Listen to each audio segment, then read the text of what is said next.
Oh, whoa! Did it work? Holy moly!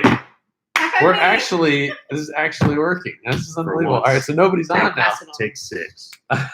Yay! You know what I think it was doing? I think it was trying to connect to old internet connections, and it was like interfering with it. All right, finally. We're live. I have some people on. Finally, guys. All right. Well, guys, thanks for joining us. Thanks for hanging in there. That was a challenge. Yeah, guys, we had to redo everything on the computer there. No. Yes, James. Get the toolbox, and actually, I'm so glad James kind of volunteered to do the live stream because I couldn't think of a more qualified gentleman. So, first of all, Holland gentlemen, happy had a Veterans Day. Have a great Veterans Day. This is it's good. It's a good day. It's a good day. Great day. So, actually, one day. From Cletus and Cars, so like 24 hours ago, we were still cleaning up and doing a whole bunch of junk, and cars were crashing into each other. Actually, that's exactly right. All right, we got 4 Goldens in the background stomping up a whole bunch of noise here, so let's get them. We'll bring them on a little bit later here. So we have a couple of orders of business. So first of all, we wanted to talk about Cletus and Cars. If you guys ever get the chance to go to Cletus and Cars, you have to go. Next one will be in April. Yeah. So definitely an event to see. Yeah, Cletus puts on a hell of a show. It's well organized. It's got really, really, really good. Everything just it came together. It like went pretty darn seamlessly. I didn't even know that there was a car show because I was so busy with all the other junk. Oh my gosh, yeah. So what they had a car show. We obviously had the burnout pit, which was crazy. You test and tune all day, so you get to run your car. Then the burnout contest and all that going on. Then finish the day with the demo drags. It's a good time. So I had almost thought that there was going to be like some sort of a shootout, but just the test and tune alone was good enough. Definitely congratulations to the Boosted Boys. Yeah, they hit their 9, and actually Sketchy got his 8. Yeah, so that was really, really cool. It was there's nothing more rewarding. Dude, those guys drove like 2,000 miles, and they came down here. Drove from Colorado to Florida in that hatch, and then went 9s in it. They drove that. Yes, they drove it from Colorado. That's nuts, and they're going to drive it back too. Now that they ran their 9, they're going to drive it back. So. What is the spoiler footage? Are you guys spoiling stuff? Oh, I don't know. Well, they don't have any footage to show. Maybe they want to see a spoiler footage. My son gave me this. He just wanted to show us like a piece off of a car, one of the demo cars that. Dad life. Yeah. Thanks, Bill. You disclosed the record. Oh crap! Are you guys not supposed to do that? Oh well. No, they already posted them on their social media. Yeah. No, it's pretty darn awesome, man. James, do you have an Instagram? I do, but I don't use it. Oh. Yeah. I thought you should get one. I have one. It's just pictures of cars, fish, and a child. Yeah. Dad life, James life. Yeah. So, anyhow, what else do we? Bye. Thank you. Definitely, man. That's very, very cool. Real deal. That was very cool. I was born on this planet. Started when my mom and my dad. No, don't do that. Don't do that. No, we're not going to do that. What? Just read it. Ew, that one? Well, it's not really a Nissan, guys. It has an LS motor with a power glide. It's the most American with the carburetor, so it's like as American as it can get. I will say that that's really cool too. One other thing here, and the boys got to go to bed here. So my son drew this, and it's of our buddy's shop up in North Carolina, and he builds some really rowdy hot rods. They're really, really sweet. So he's getting pretty doggone good. That's a really good perspective pick. So awesome job, man. Thanks. The 240. I'm actually jealous that I'm kind of pissed about it actually. the 240 is well for a couple reasons here now that actually bring this up here. So James also I didn't do very good in the burnout contest. You don't have power steering. But there's a lot of reasons. But just like he's on a whole nother level of like he's a complete animal. But Yeah, no, you did it. But the other thing that I was upset about was the fact that his 240 is lighter than my Miata, and as much time and effort as I've put into trying to make the darn Miata. Well, not twice. It's a lot more, though, isn't it? Well, it dynoed at it made 953 at the tire on a 350 shot. What'd yours make? Like 300? Make like 300 shots. But the thing is now it's over 1,000. That's more than Like, It's on 450. Yeah. So. 450 shot. Yeah. So I make like 540 to the tires, and he makes. NA it made 450 on the tire, so he can have that. He can have that. NA he makes more power. Is your beard fake, Karen? Yes, he actually stitched it on before he got on. I've never seen a face piece instead of a head piece. It was pretty interesting. Face piece. So oddly, I feel weird. Like it does look a little weird from a fake beard. At first, I almost thought it was a fake beard, even though. But it just no. When I first got it shaved, so we were actually day before Cletus and Cars. Friday. We had a barber come in, and a friend of a mutual friend that we had was like, "Hey, just cut him up. He's, it's on me and whatever." So I was like, "All right, cool." So got a haircut, which doesn't really look like it's wish you could actually get more hair put in. The beard grooming went but the beard grooming went weird. It was good, and then I looked in the mirror, and it was all done, and I went to go look in the mirror, and it was weird also. Say bye, Dan, love you, buddy. Okay. See ya. See ya. Bye, guys. Don't let dog out. I did before that. I just did trim it. It used to be so much more bushy. Yeah, In fact, actually, it's somebody said it was Middle Eastern. It's weird. It's edged up pretty seriously. Yeah. Liam, stop. Hey. He's got a full fade going on from sideburns down on the beard. Yeah, but sorry, we got a lot of dog traffic here, making noise here. Guys, hey, take them to the back, please. All right.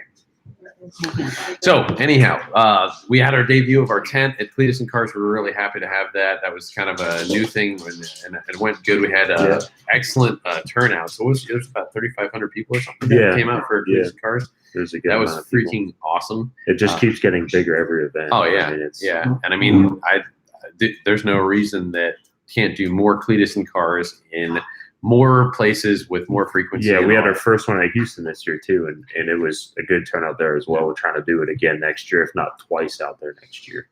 How is the jet car coming along here? It's coming. There'll be some update videos of it soon to follow. Now that we're done with events and traveling and all that stuff. Show the Goldens a riot. Yeah, no riot here. We'll show the Golden soon enough, but right now they're making so much pattering, going on. It's kind of nuts there. Oh, it's fun. Dang, Josh, you cease to amaze me. Your thanks, man. That's awesome. Is it giant ice? Some more ice. Yeah, it's a giant ice. Yeah. Very cool. Very cool. Should I just get Norman? So I shouldn't send Norman out here. All right. Jeez, gosh, dogs. Lame across the boat. Right? Show the true stars here. Everyone's here for Norman. Yeah. Just get him out there. All right, Norman. Oh man. Norman, it's your time to shine. Come on. Oh, this is gonna hurt. It's gonna hurt. His head takes up half the So screen. this is here. So like he's got really stretchy skin, so you can like do that. Aww. He enjoys it. Yeah, he does. Oh my gosh. So we also wanted to talk. Okay, one of the topics, being as it's fitting here, we're going to talk about war stories, but not, like battle stories like that. Obviously, we're going to be talking about more. Yeah, actually, have the lights there too, please, sir. So we're going to talk about some racing war stories here, and we kind of wanted to. We'll talk about the guy that just left. In my mind, he was kind of a legend in a time, and he was a little shy. He didn't really want to come on, but James, you've had your fair share of competitive edge style racing. Yeah. And James is a young gun, but like he's got like a tremendous amount of. Well, you've been around it, I guess, your whole life. Yeah, I grew up. So that's like grew up around racing. It's more than like double the. Yeah. You got like double your racing age in a way. Pretty much, yeah. Mm-hmm. So yeah, well, why don't you tell us a couple real quick here? Probably. Well, I started real young with drag racing at age of 14, actually. You're not supposed to start till you have a learner's permit, but I always looked older than I was. So at 14, I got my first door car, which was, I still have the car. It's a 64 Nova. And I raced it, not really bracket racing, but more tailored like index racing where you can only go so fast. Best tree, first there, first guy to the finish line that gets there without going faster than said time wins kind of deal. And being younger, your reaction time is quicker than a lot of other people. So a lot of people would get upset when I'd go there and win. And I actually got kicked out of a track down south when I was 14 and was told not to come back till I was 16, and I had a license because enough people were upset with how good I was with racing. Yeah, down in the Mockley. I don't know if you ever heard of that. Yeah, no, I've been there. A local. That's not even a drag strip, really. No, it's actually a rundown airstrip. Yeah, airstrip with like just concrete barriers on the side. It's definitely not if you want to safe, call them but concrete barriers. I've seen a car blow one apart. Oh I'm pretty sure it was styrofoam inside the concrete. Like, it was not good. That is a Mockley style, but yeah, I got you. Yeah. But as time came with that and my driving ability behind the wheel of the car progressed, I made the car faster and went into more of a heads-up style racing. And everyone always wants a shot at the young gun because they think they can beat on a rookie. Yeah. Oh, he's too new. You can pressure him on the tree. You can, intimidate him with burnouts and stuff like that. But I took everyone's energy towards wanting to always like beat up on the new guy to fuel me to want to beat up on all those guys. Yeah. No, that's good. And that's good. I've seen a handful of older people when I was racing throw helmets and kick their car and get upset every time they got beat. And it leads for good entertainment. Yeah. Someone said Holly's trying to give a lap dance. It's not Holly. This is not a Holly. This is a much higher grade. Norman. That's me. This is a Norman. This is not a... So mean. Oh, man. But no, you gotta. How about some street racing stories though? Like, well,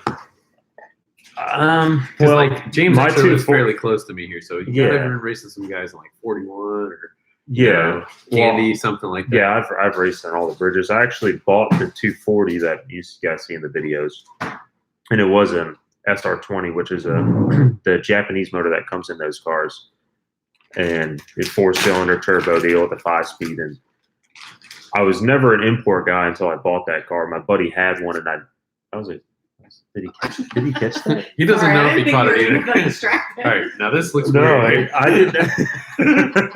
I didn't. We've got to find this quickly. Sorry, guys. Well, my buddy had a car, and I realized that those SR motors are really cheap to build and maintain, and they make good power. So I was like, well, I can buy one of these for cheap, make it fast, and then race it on the street. And that's what I did. The Norman. But I mean, I would the best was surprising older guys in their Corvettes at stoplights when they pull up and, you do the ricer rev at them. And next thing you know, they want to race, they take off and they just get passed by this crappy looking Nissan with this turbo making all these weird noises. You hit 1K. That's cool. Dude, this is like this is a record number for people. 1,000 people here watching awesome, though, guys. All right. So yeah, like I mean, lots of vets and stuff on the street. And did you ever race anybody right up the road here on like State Road 54?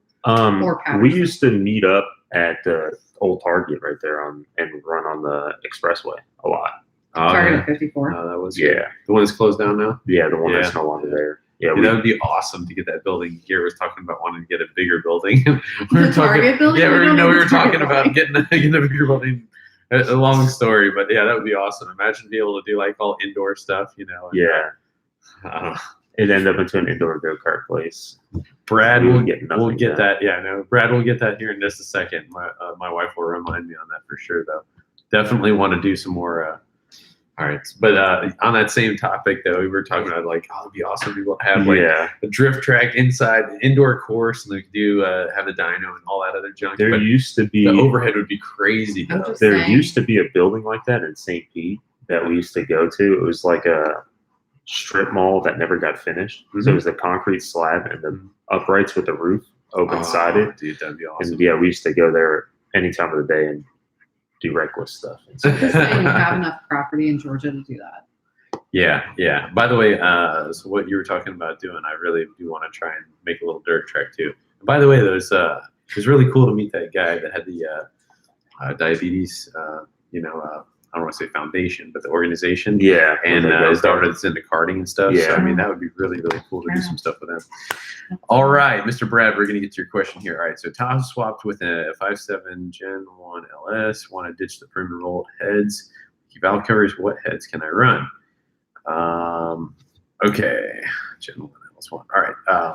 So 5.7 with a perimeter roll, that would have been like 98 or 97, 98. Yeah, back half 97 to early 98 now, motor. If you change the heads, that's the only other way that you can run that other valve cover, to my knowledge. So It's for you. I don't Have you know. adjusted to being famous since joining the Cletus team? We'll get it out after this one. Yeah, I don't think you can to run it. fix that issue, you got to switch to the heads out. I mean, you can do a 241s, 240. I mean, most power you could add a 243s, but on that 5.7, I mean, But there's no reason to really like swap the. I mean, I would just get another valve cover. If you got you either got the gasket, which is the number one most likely problem. well, there's actually a couple cars out there that still run those perimeter bulkheads that make very good power. Yeah. So You can run them, but I mean, honestly, it's a lot of work to pull the heads and all that. I mean, if you're fluent in mechanics of that, then fine, do that. he's got a towing cam in it. If you want, I mean, 317s might help him on that deal with the towing cam in a truck, because those heads have a bigger combustion chamber. So yeah, I mean, if it were me and you could identify exactly what the problem is, then I would say, hey, look, I would just change the valve cover gasket first. Make sure, because a lot of times people think that it's something that's valve cover gasket, and if it is in fact a valve cover, then change the valve cover. Go from there. James, how many axles have you broken in your life? 57 in the 240. Seriously, you can't count that much? Well, yeah, it's bad. Holy crap. I own 9 axles I've purchased under a commercial account at Advanced Auto Parts. So every time I warranty them out, there's a every time they get warranted, there's another one that pays like that. Yeah, it's counted. So it's one of those things where But 9. they inform me every time I bring them back in pairs of 4. Wow. They're like, oh, number 57. Dang, dude, that's incredible that Did you this kept. one? Have you adjusted? To be famous. I mean, I don't look at it as being famous. I mean, I'm just being filmed of what I've done for the last 10, 15 years. I've always. Oh, hello, Norman. Hey, Norman. I've always make yourself comfortable there. I've always raced. I always had my own project cars. I've worked at a few shops building cars. It was just never out there in public. Now that it's just filmed now, but yeah, I mean, I'm the same person you see on the videos that I am in real life. I mean, nothing really has changed. Oh man. Yeah, I don't ever want to be like the guy that's like, hey, change me or whatever. But it's like we're all human here. We all make mistakes. We're all still we still have 2 arms, a head, and 2 legs. We have to Get out of bed, put my pants on the same way. one leg at a time. Yeah, man. Hopefully nothing changes like that. I mean, I would say we all want to try and be as real as we can, and we're not any better than anybody else or anything like that. It's just a lot of the stuff is kind of documented and stuff. So where's he at? He said hi, guys. Oh, he's somewhere. Oh man, went too far. Someone said hi. It's Cleater's in the chat. Is where it says it. He's above that. Oh, okay. Well, hello there, Garrett. Lover, sir. Excellent Did you say event. lover, sir? Oh, there he is. Hi, gays.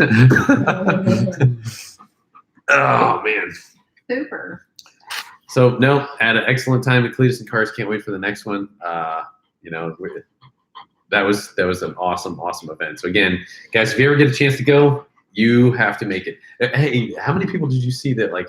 Okay, one of the guys was like, "I'm from Germany and I came here." He was like, "Okay, this guy came from that Louisiana." guy from Germany he went to SEMA Yeah, and then came to our event. That's crazy. that is awesome. Yeah, I mean, that's That's really cool. There's people from New York, Oklahoma, Niagara Falls, yeah. Oklahoma. I Yeah, mean, there's Ohio. people He's came super from. cool, though. yeah. I mean, that Everyone was asking us like, "What time you open the gates?" My drive's 8 hours. My drive's 6 Oh, hours. I got a gosh. 12-hour drive. I'm trying to plan when to leave. I mean, it was incredible to see that distance traveled of people just following. You know, No, it was nuts. It was humbling, man. I was like, I thought it was pretty awesome, man. I was like, dude, that is crazy. You know, we had there's a couple. Oh my god, that kind of hurt. Norman's looking for cheese. Apparently, my lap still smells like cheese. I guess, but I don't know if that was getting cheese thrown out. Okay, hold on. Let's get another question here. It says, I have a LS1 swap trick flow NA heads, stage 4 BTR cam, and plan to do a 150 shot in the 4L60E and a 04 GTO. What trans should I switch to? I'll give that to James because he's the trans guy. I have done that combination before, but the 4L60E is probably not going to hold up. No, your transmission will hold up for really depends on how well it's been maintained, but if it's already got an issue like slipping or anything like that, it's going to break. And then it's going to take, being in the GTO, you got wheel hop to deal with first. But wheel hop will break the transmission, so if it does wheel hop, lift, don't floor it. Not a good idea. But the 4L60, yeah, well, you don't have anything on wheel hops, I don't think.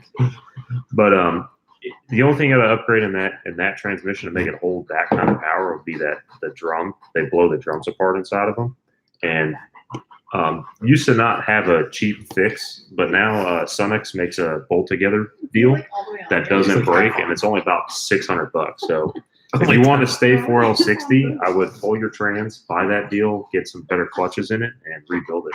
Dude, amazing concentration for this. Yeah, amazing concentration. I got half a dog. This dog is serious. Yeah, what is he doing? He really likes Sunday nights. Yeah. It's just, it's oh crazy. my god, I got dog. There you Penelope's also in heat. So amazing concentration there. That James now was Norman's like, talking. He'll tell you. totally eye of the tiger there. But yeah, no, the 4L60 is a good platform. It's just built with weak parts is the best way to describe it. But if you want to go full race car, Turbo 400 was a good deal if you still drive on the street because you get 3 gears instead of 2, like a power glide. Unless you want to go stick, then you can put a TP6 in it. I would, yeah. Oh. Norman, you're not a good catcher. He's not. He's actually pretty terrible. Oh, he tried. All right. Somebody asked, hey, what's a good cheap daily driver car that can be a daily driver? You're going to have to elaborate on what is cheap because that's different for different people. Budget yeah. So, I mean, if we're talking like a couple grand or whatever, so at the moment I'm still trying to secure a drift car and I'm still trying to work the wife. That budget has kind of grown a little bit. So we're it's up to $40. Yeah, the budget has grown. It's like in order to get something good, I mean the coilovers are like $1,000 anyway. So it's like if we just build that in, you guys just mention something in the comments. Just be like here, maybe somehow or another. Just kind of ease her into this. I mean, you could look for a 240 out of Jesus. If you wait till the end of Drift Tech season, 240s are cheap, man. When is see, here's the thing, like people are kind of like, hey, you don't want to do this and stuff. It's like, yes, you could do it, it's cheap and whatever, but they're like, this is a little bit better, this is gonna be a little bit more lasting and all that. And so that's why I was kind of led towards the so I mean, Sam, God bless you. You're the man. How much money do you need? No, don't, please don't. So a couple live feeds ago, Sam sent me like $400. He's a good customer of mine. It's just absolutely hilarious. I never, ever would have expected it. I just mentioned, hey, I know where there's a $400 drift car, and he freaking sent me $400. So it's like, we still got that thing, But yeah, the drift car budget, we're looking at like a 330 BMW, and it seems to be the consensus. It's close to about $3,000. No, don't send that or anything like that. But we're looking at the car. That's kind of what I'd like to get. It's hard to find because it's kind of like a unicorn. I want a 4-door so we can take veterans out for rides and a number of other people. So 4-person car, have a manual trans. Is it gonna have a class in it? Well, okay. I found some that were local that were rollers, and they're like $500 or $600. And I was kind of like, well. I didn't want to get into a build. Like I wanted to get something and enjoy it the way it was. My experience with BMWs, modded or stock, that are older than 5 years old, that you plan on beating on is a bad idea. Yeah. Well, they break, and they're not cheap to fix. Yeah. Dailies that you mod and beat on were fantastic. Yeah, it's just great. Somebody said, "What's the next mod for the Escalade?" Well, the next mod for the Escalade is going to be a transmission, of which we're going to have to make some sort of indecent proposal, possibly for James there. 60 and Yeah, I think when we pretty much established that it was broken, my wife's like, put a manual in it. I was kidding. I was first of like, all. I was like, I was "Wow." totally kidding. Yeah. But yeah, that would, I don't know. That'd be pretty crazy to watch that big pig going down the gear. You just shift gears like. It would really be funny if you could Oh my God, temporarily this is put a manual in ridiculous. it. Norman.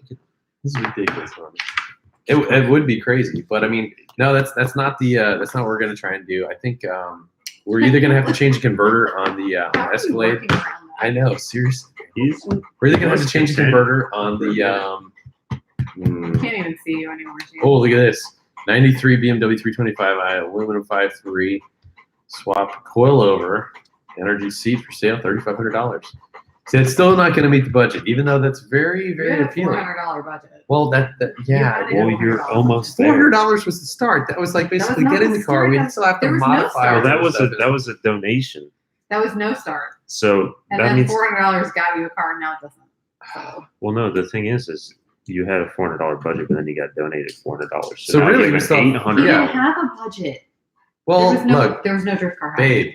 Oh my No. God! All right, so look, hey guys, we have a You female can get that is a, in heat, and Norman must. He's thinking He's in about on it. it. All right, and after I and get a cheese. lower, then you can get a drift car. What? I'll buy you a lower now. Okay. Okay, well then we're getting a But I also $3,000 need a gift card. transmission. This doesn't help the budget though at all in any way, shape, or form. Uh, Norman is on full boost. My God, it's like climbing on me like. Yeah, he Oh, is. jeez. He is tuned up tonight, guys. Yeah, this is freaking. Oh, my God. it's gonna get weird. This is weird. Norman This is too definitely much. wants some, and it's weird. This is All right, don't feed him cheese. I think he thinks the table is made of cheese right now. Throw me the cheese. He doesn't do this until Jeremy's on live. Oh my gosh. He's knows All he's right. a star. So in regards to the drift car here, someone mentioned about 350Z. I was highly considering a 350Z. I will admit that I absolutely hate the way that they sound with the And open look. exhaust. Oh God, they're awful. But Everything sounds better with an LS in it. yeah, agreed. However, I would run the car fairly stock. They do seem to be the new school. 240s. Yeah, they They're are. cheap They now. are. And I mean, things are inexpensive. And I mean, I was thinking about getting them for like 3 years. Oh man, everybody see that drool? I got a small little, I got a lot of. All right, Norman, you're going off. You're going off. All right. All right, he needs to calm. Yeah, this is like we're It's too heavy. much. There's some heavy panting going on here. He's full cam Oh right man, now. yeah. Have you seen I that? was really hoping he was gonna burp for everybody. He does these Did we see gigantic what? words. Did you see that video of that Trans Am cam one, and it's a bulldog breathing like this behind the Trans Am? That's funny. Oh, it's hilarious. See, I love how I can contort his face so much here, so I can really just do all sorts of stuff there. But all right, Norman, you're gonna have to go. Let's get back to this here. Okay, so actually, let's very briefly wanted to kind of talk about some of the war stories here because we didn't get that far in, and we kind of wanted to get back into it. So, ironically, my wife had mentioned one. Norman's back again. Yeah. Geez. So my wife had mentioned one where a while ago. So she, back in the day, she had a low 11-second F body. 1998, oddly enough, had the perimeter valve curves. So we're talking about the seat all ties in here. But she had, what was it? At the time, I think you had full bolt-ons, headers, dumps, drag radials, spray. converter, all that other stuff. But like middle 11s, and you had spray on it. So you were spraying me then. And I went and I had a fixed roof coupe vet, I didn't 1999. And well, if you didn't spray, then I didn't spray. Okay, Okay. so here's the debate. We don't know if we actually sprayed each other or not. I don't think that I did here, but Nitrous people never spray their nitrous, but the Yeah, bottle yeah, is yeah. always empty by the end of the night. yeah. Well said. Well said, sir. Well, so anyway, we raced, and I totally Calm down. totally smacked her down Calm down. pretty good. That It was, didn't happen. it was embarrassing. But Oh my God. I don't know if I actually did spray or not. Honestly, the truth be told, I really don't know. I had a There's lighter never- car. I had more power. And Unless the bottle's removed from your vehicle, there's no chance you have nitrous and not use it. It's like one of those He things. sprayed me. dude, He had just gotten the nitrous too. oh That was the man, thing. He had just gotten it all set up. I And left he the bottle sprayed on my car for I the might have burnout sprayed contest, her. and I I sprayed really- it in the burnout. I might have sprayed sprayed her, me. but she still holds that over my head. I mean, it's like I don't hold it over the head. But when you deny it, Okay, so here on that same note, you said, hey, you got to remove the bottle. I knew some other guys, like James from Race Related. You remember, James from Race Related? Yeah. Okay, so anyway, very interesting character. Okay, so he told me a little story about something like that. He's like, yeah, he had my solenoids there, and he's like, I had a quick disconnect, but he's like, yeah, I won't even spray. I'll disconnect the solenoids. Of course, he had the solenoid drilled right through, so. Didn't matter if it was connected or not, just still sprayed right on through. And then there was another story of somebody that had obviously another little hidden bottle that was plugged in, and that one was a dummy. So those are interesting things you learn after being in the game a little while. Never trust the dashboard feed line. Why? Because they're cheap, so you can lay it in the car like it's, my bottle's disconnected. But really, they got the -6 feed line. The nitrous bottle in another location. Gotcha. And this is actually a very interesting note too. So what my debut, which we might have talked about this at some point, my debut of street racing out there was actually with a C4 Corvette. I had heads cam, intake exhaust, all this other junk. And I had a completely hidden nitrous system. And it was, I had like two 12s in the back, and I made a speaker box that was a dummy. And I hid the nitrous bottle underneath that.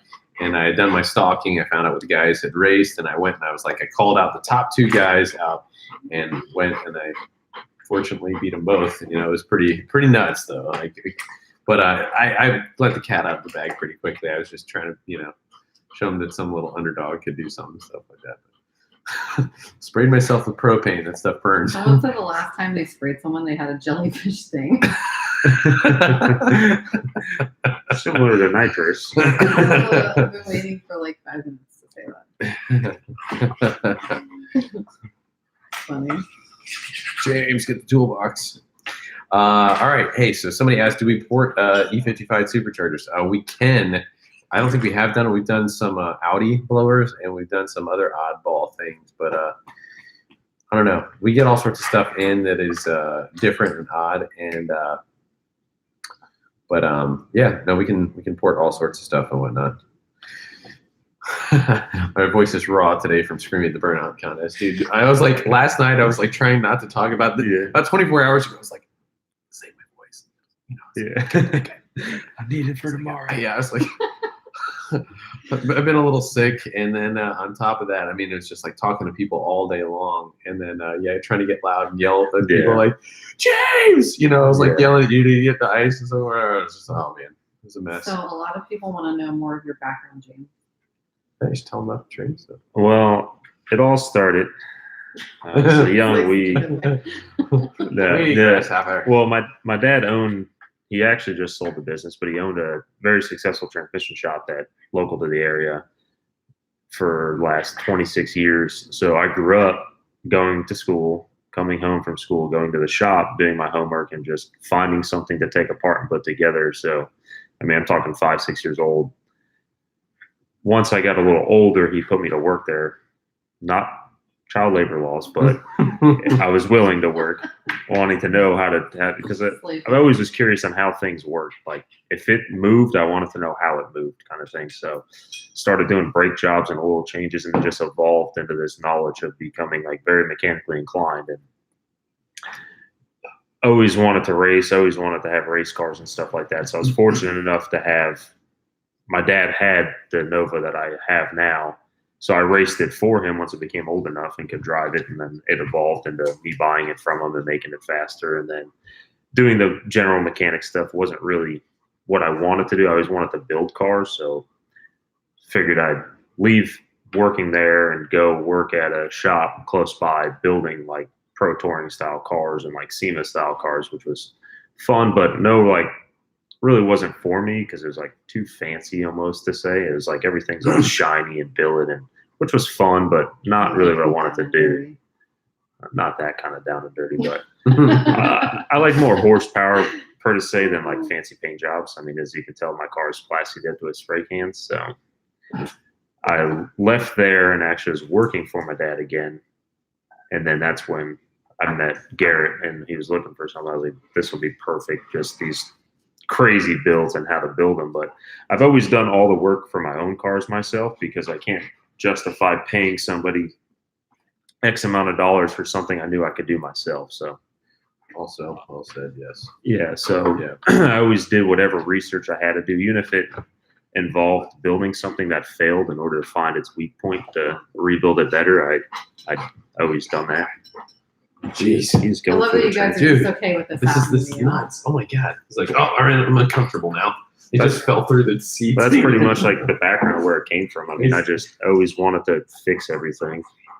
As a, I mean, teachers would ask me, what do you want to be when you grow up? And I was telling them a race car driver and all that stuff. So it's kind of I want to go fast. pretty much like if Ricky Bobby was in real life, that was me growing up.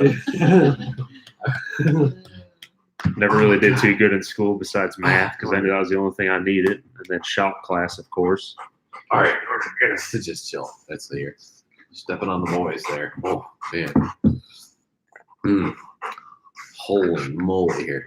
Oh, here, another topic we wanted to talk about here. So we're going to kind of tie this in. Somebody's asking about a $10,000 budget, and let's also touch on bad investments here. So bad investments on certain cars, and I can give a decent example of that. All right, where are you going to go? So I had a couple ask me last night, they're like, hey, I got a, I don't know, it's like an 06 or something like that, V6 Mustang, and I want to do this and that and whatever to it. They're like, what should we do? And I was like, go to V8.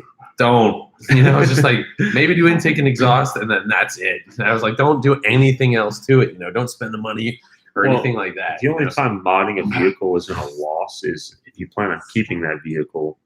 Really, I mean, I've noticed dealing with, aftermarket parts, working in speed shops and whatnot, is the second you buy an aftermarket part new, it depreciates, 20-30% of its value because it becomes used at that point. And second you install it, it goes down even more, kind of thing. So, tasteful mods that don't depreciate the value of a car is like the only thing that's not a bad investment when it comes to that kind of stuff. Oh my god, this is nuts. He's in This the mood. is like a dog rapist right now. Okay, calm down. This is just like, He's this is the a bit wifey much. mode. He's in the wifey mode. Is he? So yeah, and one thing that we wanted to clarify, we talked about this a little bit while we were waiting to upload this here, was In between take 2 and 3. it was Five. take You 4 were and on 5. five.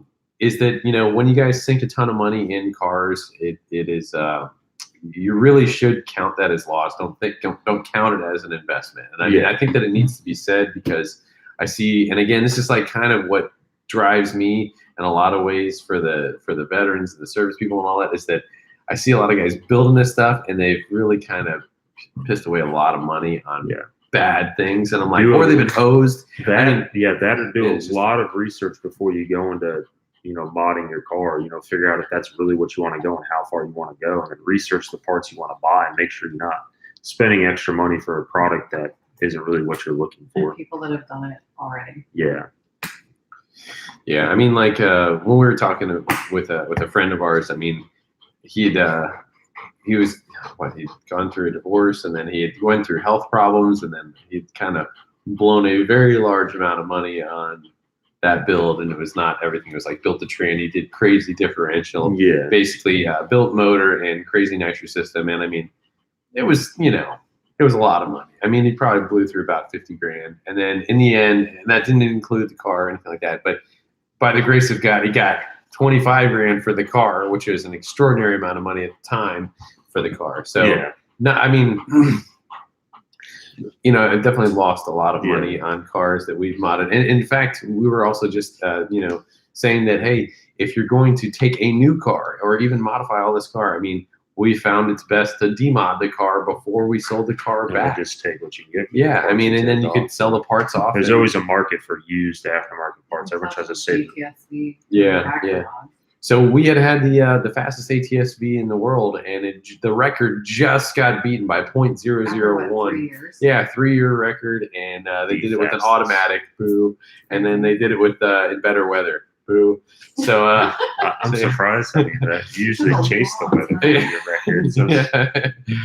I definitely have chased the records, and I have an automatic right now, but it's like I'm not doing it.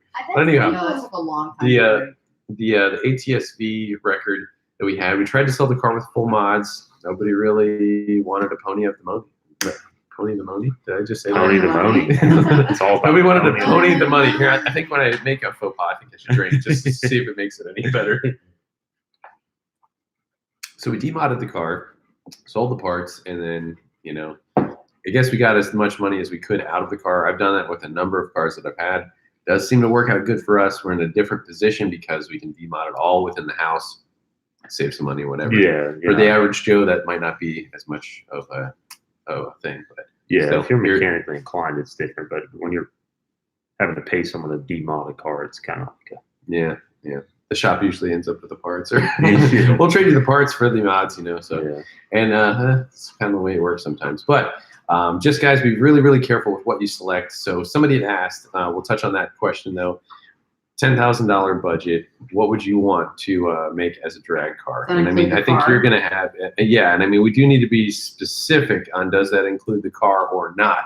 I would think that it does include the car because I mean, let's just say that you bought a brand new 911 turbo and you're like, oh, $10,000. You already have a 10-second car. Yeah. A little different, but I mean, if you buy a $3,000 or $4,000 car, I mean, I think the Mustang is a hard thing to. It's a great platform for drag racing in a lot of ways. I mean, Crowd killer. my 240, I don't have that much money into, to be honest. I mean, being able to do the work myself. What a lot of things that happens is like when you're trying to make power in a motor, you know, people don't bring in the cost of machine work on the motor. I mean, if you have a set of rods and pistons and stuff like that that you put in a motor, half of the cost of, you know, if your bill's $2,500, half that cost is machine work. I mean, it's expensive.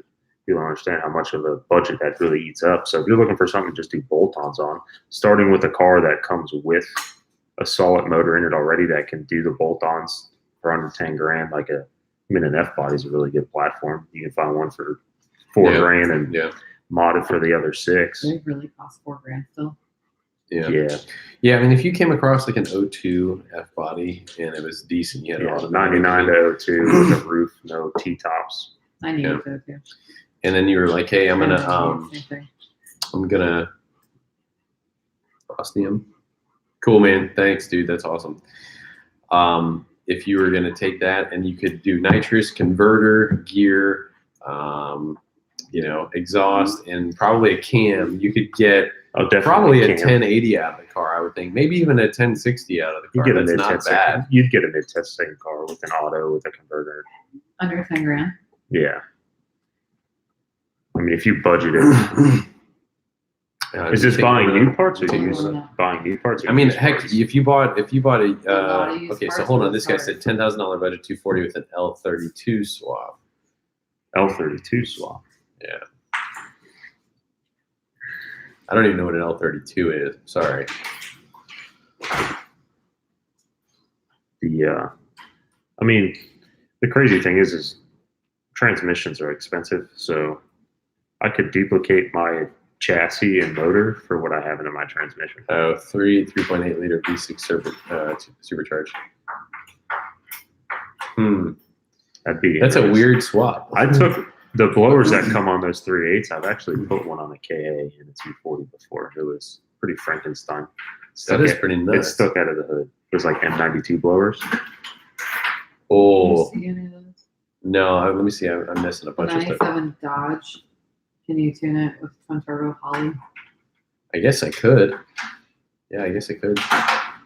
It's a odd one. I haven't tuned any Audis, so let's see here. It's like, is that bad? No idea. No idea what that'll hold.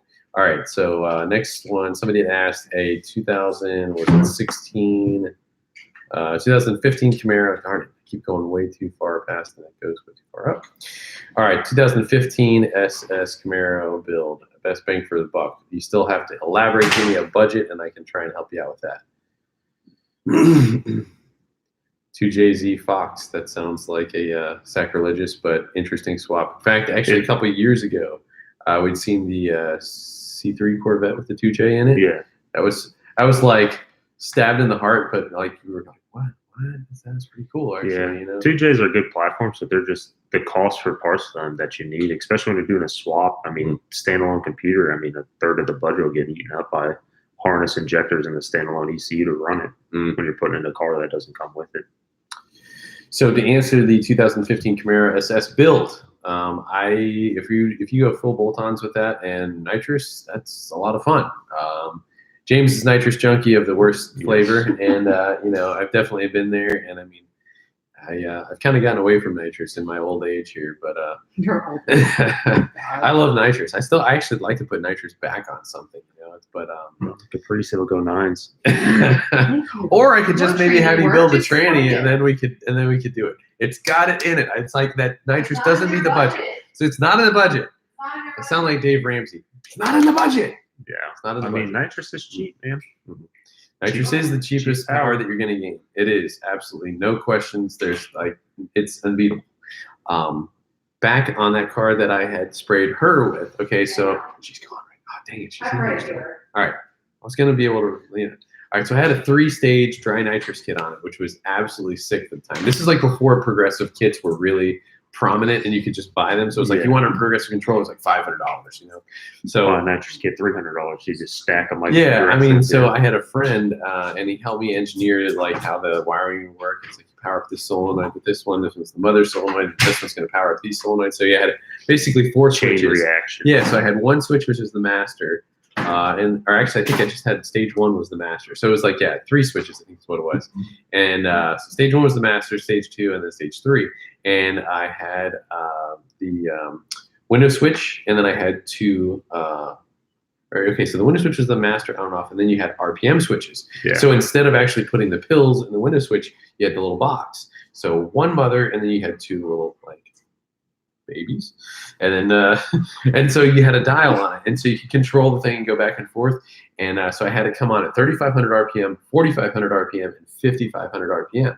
So it was the God's honest truth is that it felt like 9 pounds of boost because it was a 70 shot, a 70 shot, and a 70 shot. Yeah, and it was just it. You know, I put 210 wheel horsepower down on a car at the time that was really, really fast for its day. I mean, it was making 415 to the tires in 2004, and then it made 620 on you know, and I mean that was back then 700 horsepower. You're dude, top guy on the street. Yeah, I mean, I was just walking away from G6R 750s, and people were like, dude, that's like one of the fastest cars I've ever seen. I remember taking guys out that had 9-second cars in the time, and they were like, oh my god, this thing's fast. I'm like, I know, I never really took it down the drag strip, but I mean, it freaking rolled from a roll. It was she was you know, one of the was King of the Bakery. King of the Bakery. Yeah.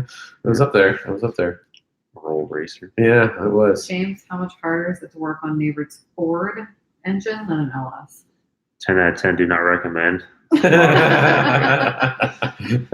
hours to do heads and cams, and they put it all back together. I mean, it was not a fun day. That's funny. Gustav. 9 hours on an LS motor, you can take it all apart, put it all back together 3 times. Yeah. Gustav, cool, all the way from Denmark. That's freaking awesome, man. On the VVP jam motors. Okay, so He's on. So in regards to the VVT motors, if we're talking about like all of the what's that? Sketchy Bert's on. Oh, Sketchy Bert's on. Awesome, man. Sketchy, I hope you make it back home yet? No, there's no way you're not he's back still home driving. yet. Holy crap, man. Yeah, he must still be driving, man. I hope you have some rest, buddy. Hey, how did that Bang Energy work out for you too, man? We're at 870, so it must have been good. Yeah. Oh my gosh. Hey, so Norman just drank some water and Jeremy Dahl. this is Jeremy Dahl. he just like put his rested his head all over my lap here. It's like Blame the dog. Yeah, blame the dog. I was looking for cheese, I swear. No, the VVT motor, so like the late model LT and the late model, so like the L99 stuff is awesome, and the stuff that Texas Speed has done and Brian Tooley with their cams, they truly do make more bottom end torque than what they would having a non-cam phaser camshaft. So it does work. It really is pretty freaking awesome. Texas Speed, I think, had some stuff figured out a bit before anybody else in regards to what to do to how to tweak that cam so that it did in fact, so they're advancing to certain areas and they're retarding in other areas. And, normally, if I'm not mistaken, you want to advance the gain bottom end torque and retard the gain peak power.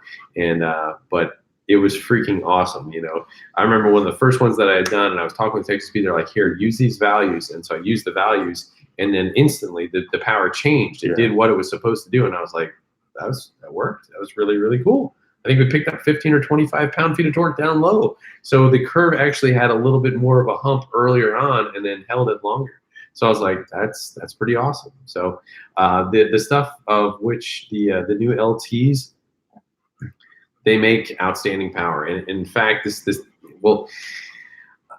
James probably heard me say it a number of times in the past, but like all the new LT stuff with the direct injection and the variable cam timing, the smaller motors are making what the bigger motors make. So like now the 5.3s, what's in the Silverado is making what the old 6.0s were making, and the new 6.2 that comes in the LT1 vet is making what the LS7's 7-liter were making NA. And I mean, it's crazy. So they do work. I mean, the variable cam timing is freaking awesome. The direct injection works great. I think the direct injection plus port injection is going to be absolutely top notch. Yeah, there's a few guys doing that already, and it's just crazy what more you can gain from it when you add that injector on top of the direct injection already. Doug Cook from Motion Raceworks has that on his Nova that he built, and that thing made crazy power in 1300, right around maybe 12 and change, I want to say. Dang. Yeah. The what's interesting is that a little bit before all this, my brother-in-law had a Lamborghini Huracan, and at the time I was like, this is probably the baddest NA motor I've ever driven, and for stock that is. I mean, it was not a huge motor or anything like that. Really, really revs, really performed well. But I mean, that had direct injection and port injection. Yeah. Now, one of the interesting things that we've often talked about, and I don't know if I necessarily have ever, I think I might have mentioned this in one of our E85 videos or anything like that. But so the port injection, and much like a carburetor, the port injection is cooling the air charge, and it can actually sit behind the valve, and it cools things as it's still entering behind the valve. Now the direct injection, it has less time for cooling. So the charge is hot because it's hit the back of it's gone through the intake manifold, and it does preheat going through all that. And it has less time to cool as it's in the combustion chamber. So in essence, when we're running a E85, the LT cars pick up more than what the port injection cars pick up. So it might pick up, almost 30 wheel, whereas the other car might pick up 10 or 15 on a port injection. So much like a carburetor, I don't know, I don't have enough data to say, hey, what do carb cars pick up on E85 versus, pump, but I would imagine it's less. It's like you wouldn't see as much. You don't see as much as it changed because of the fact that with the carburetor drawing through the intake already, you're not gaining anything from going. Burns a little bit more fuel and it cools the charge, but because your fuel charge is already cooled off in the carburetor car, you're not gaining as much as you do in an EFI car. They actually did a test on that, I think, on the Engine Labs. Where they compared, they didn't do the E85, but they did the carb, the EFI, and the carb made more power, more peak power, and had a cooler air charge by a lot. It was like, I think, almost 60 degrees. Really, with the E85? Not with the E85, with just gasoline. Okay. So can you both share the story of your favorite race win? Pretty good story. I don't know. Why don't you give it? We'll think about that for maybe a little bit here. I'll touch on racetrack or street race. Anything. I don't know. Any race. Any race. I don't know. That's a good one. Shaggy and Scooby. No, yeah. All right. So let's see. So somebody asked, "Hey, what would a 195 horsepower car run in a quarter mile?" So. Interesting thing that I've said for many times over, and this really works out, is the fact that you have to understand the weight, you have to understand what the torque curve looks like, and really making a car fast is average torque over time. That's really what it boils down to, is average torque over time versus weight. So that's really a way to boil it down. You've seen the Moroso speed calculator, That's, I think they used to call that BS calculator or something like that, whatever. Yeah. But it was pretty decent. I mean, it's a decent little tool, the Morosa speed calculator. You can kind of establish your power and quarter mile. It pretty much had all the equations to come up with a rough estimate of what you're trying to figure out in it. So you just type in the numbers you knew, and hit the button, and get a ballpark figure. It pretty much was like the ultimate 60-foot. It would be like the ideal, perfect everything because it was like 10-0 at 135. I'm like 135, 10-0. I'm like, dang, that's getting it. Yeah. It would be like 135, 60-foot. I'm like, no, that's not happening. Yeah. We're like talking 1.5s here, so you got to kind of adjust and whatever. But yeah. So it's there's a lot more to the question. Is what I'm getting at here. A lot more variables go into that equation. Justin Baker, 100% meth always. No, funny story here, real quick, and I'll share. Dyno to A GTO, long time ago. It's like 2004 or something like that, or maybe 2005. With a supercharger on it, we had 50-50 in there, and the car made, let's just say, 450 or something like that on like 7 pounds of boost. It wasn't anything crazy. Came back next week or whatever, went 100% methanol. We went and we made like 525. It was amazing the difference of what you could do, like going full methanol, and then you could keep the car out of spark knock so much more. So methanol is a tremendous cooling agent, and the fact that it is more higher octane in the mix, and you're taking your average octane and raising it up. So old carburetor trick for like old school carburetor cars is when you get the compression too high and the pump gas isn't really up to standards. Mm-hmm. You mix in a gallon or two of methanol in the tank. Yeah. I really was thinking about putting the Miata on methanol. I was just wanting to blend it a little bit, but I just don't know how that's going to be friendly on my fuel system. I think we should just boost. There's something that we might do with something like that. Some nitrous.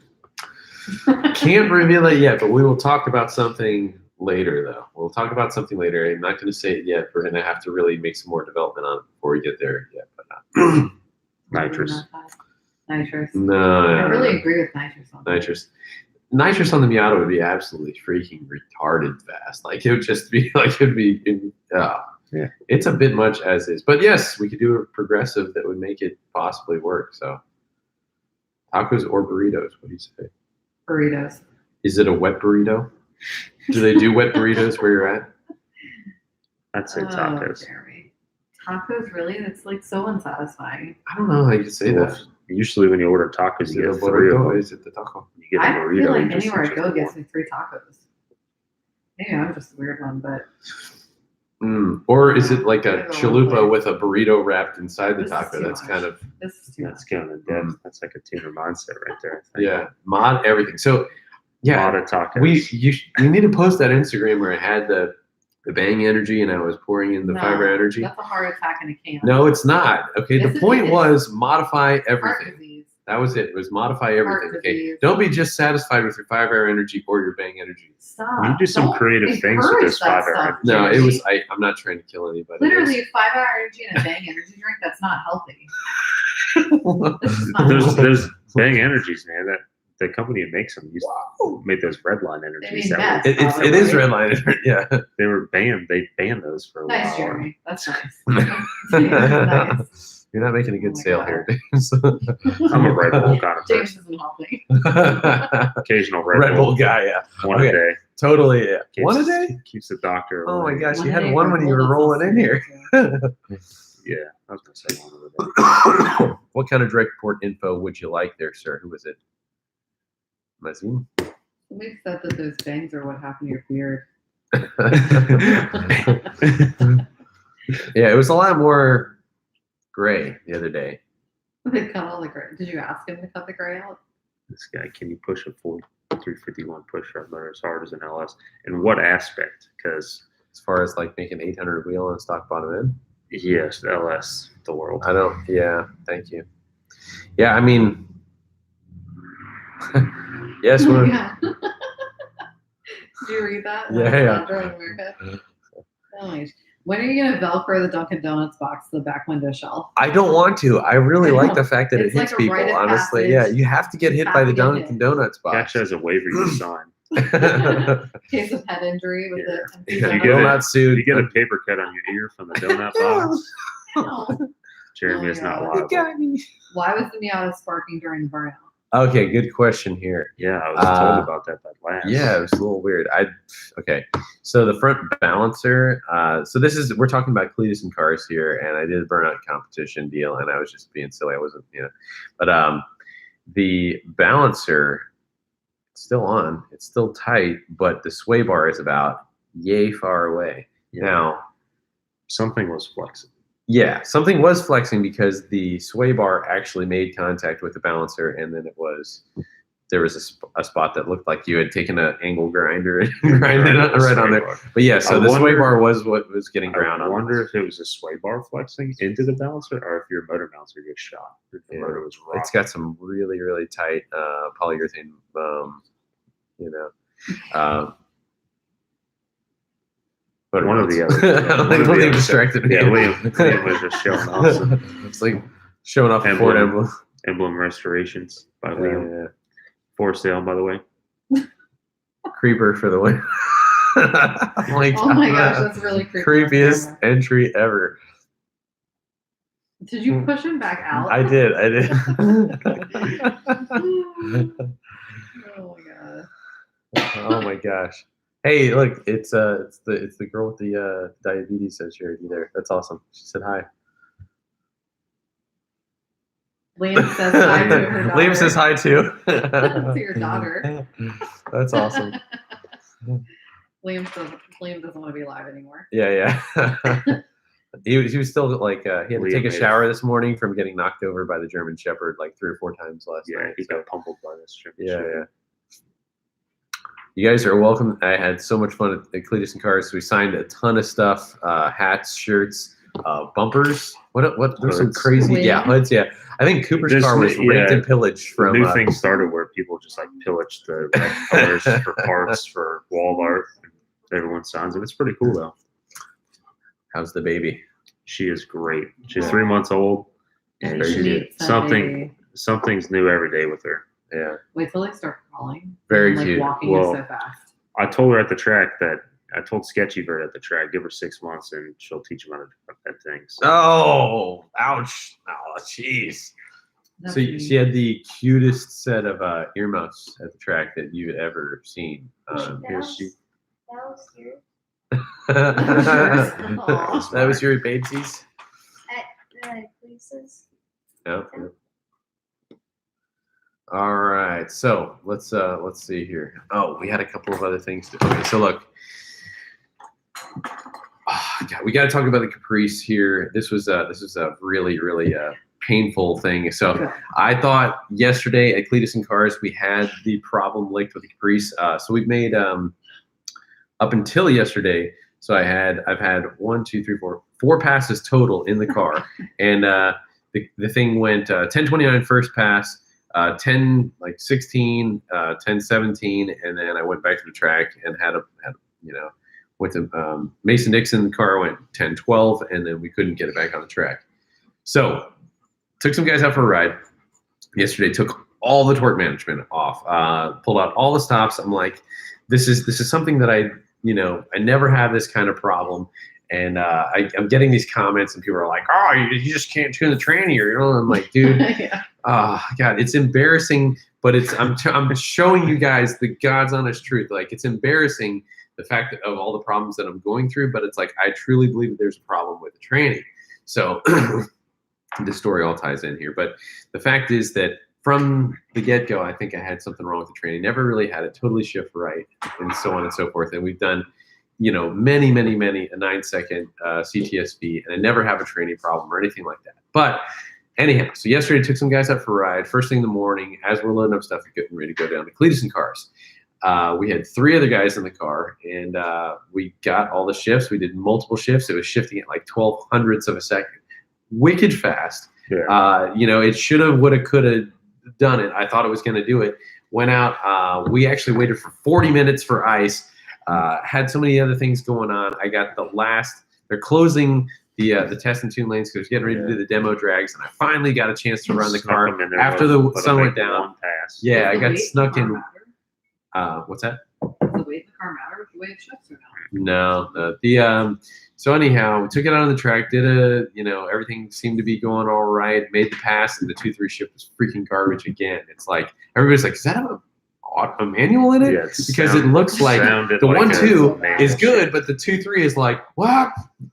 But, and just Yeah. like, God, it was so frustrating because, again, earlier in the day, shifted perfect. Take it on the track, and it's a freaking bucket of poop, Maybe you just So- built yourself a 10-second street or a Yeah. 9-second street car. Yeah, that's a good street car. So, yeah, the car does 10-1 again at 139, and I was just like, You just have to go and mark out a 1320 on the street and stopwatch it. yeah, Here it is, guys. It went it's nice. right here, yeah. The picture of a stopwatch. Oh my gosh! Do you remember? All right, so this goes back to war stories here. So at least we got it on the grid here. Yeah. There's a guy named Chris Napolitano. A long time ago, he used to take cars out and race. A long time ago, he had a Rose supercharged Viper, and he would come out and run guys for money. Like a long time ago, he had a Like blue nuts, though. supercharged. It was like Viper. lay VHT down and like burn it, and it was crazy. Anyway, he used to come up here and race for money and all that stuff. But a funny thing you said that though is that there was a big money race, and the cars were like this right at the quarter mile. Finish line. He actually went out and took a he walked the Gandy With a Bridge walker, with yeah. a walker, yeah, and actually measured it out, and like they supposedly went on video and were like da da da da. He was like, I beat you at this mark, and it was down to like 10 feet. Yeah. But I mean, how do you prove that on the street now? Yeah. Big money racer, like at this 10-foot mark, I beat you. No, I beat you. It's just like The problem, I've ran into that a couple times Yeah, with some it's- money races, and yeah. you got to know the mark, or you just got to It needs trust to the be spotter. established, yeah. You give one person the responsibility of calling on the big end. You set that one person at the finish line, and they make the call. Hmm. That's what it is. Too many people get their opinions in there, and the next thing you know, you got some guy who won the race out there walking it, and Yeah. Well, that's crazy. So I don't know. I mean, so perhaps what I'm getting at is that we might need to have you go into the training. I'd have to steal you away from Cletus for a little bit here, and maybe have you go through the training or something. But like again, it's got to fit the budget, guys. We're at like one thing that we did want to talk about was the budget. So we are in our next couple of videos. We're going to go through the budget. We did tally everything up. We were just shy of $20,000 on everything. And then again, this is all retail prices. So guys, because I own the shop and all that, I have been able to do this at less of a cost than that, but for the fact of what we had done was everything at a retail price. So effectively, anybody could do what I've done with this car, should be sub $20,000. So it is doing what I'm saying it should do, except I'm kind of up against some Well, that's also. Didn't you also do a thing with the labor cost? Just Yeah. You So I could do mean, yourself I for less. did. What's that? You could do it yourself for less. Yeah. I Yeah, mean, if you don't have to pay the labor. right. That is Yeah. factoring a labor cost. Yeah, and I mean that is the labor cost. I mean, we had tallied up right at about 60 hours labor, so we had quantified that at $6,000. So we had said $100 an hour labor. I feel that's fair across America, for example, because Yeah. there's going to be some shops that are higher. I mean, our shop is higher than that, and then there's other shops that I know of that are lower than that. So I mean, we picked a medium number that a decent mechanic should be able to do at a decent pace. And again, we had a number of problems all the way through, and we're showing you guys our successes and our failures. And again, it's agonizing to show that I'm struggling with this darn tranny issue, because this is not a normal thing. And that's why I was saying it's kind of embarrassing for me. But it is real. So it's like it doesn't get any more real than that. I had somebody that says, "Oh, he fakes his time slips." I'm like, all right, well, we just posted. Yeah, how do you fake this screen at the end of the quarter mile? I'm like, okay. So, Can't make that up. yeah. But we have another thing that we wanted to talk about here too. So kind of similar to somebody had said, hey, what does a 195 horsepower car run the quarter mile? Well, does that 195 horsepower car weigh 1,000 pounds, or does it weigh 5,000 pounds? Obviously, Power there's to a weight big is difference. key. Yeah, huge difference. So in one of our videos, we had done something that said, hey, what does 2 more pounds of boost make? And that's totally and completely a factor of what the car makes naturally aspirated. What is the power adder? Yeah. Is it a supercharger? Is it a turbo? Does the car have supporting mods? Is the camshaft a turbo or blower cam? Like, does a lot of things go down into what you increase per pound of boost? Yeah. Deal. So the quick rule of thumb, though, is that 1 pound of boost is roughly equivalent to about 6%, roughly 7% in power. So if you had 15 pounds of boost on something, theoretically, or technically, I should say, at 14.7 pounds, you are doubling the power. So if you make 400 wheel horsepower and you throw 15 pounds of boost at it, theoretically, with no parasitic losses or anything like that, you should be able to double the power. That being said, if it's a supercharged car, you have parasitic losses. There's octane limitations and so many other things that come into effect. So I wanted to show on the video to say, hey, we're making this much power. What does 2 more pounds of boost do? And what are the pros and the cons? I really didn't see much of an intake air temperature gain, and so it's kind of different. So yeah, somebody says specifically 6.8%. Well, yes, the point is that there's a gray area in between. It's not always that. It depends on if you're in the efficiency of the supercharger or turbo. Yeah, with the I mean, that's what you have as a build. And with what he and Cletus deal with on a daily basis with the turbo stuff, it's very different than a supercharger. The superchargers that I normally deal with are mainly OEM blowers, and we're a lot of times pushing them outside of their efficiency, but with the help of methanol injection and E85, we can really get away with a lot more than what we normally would.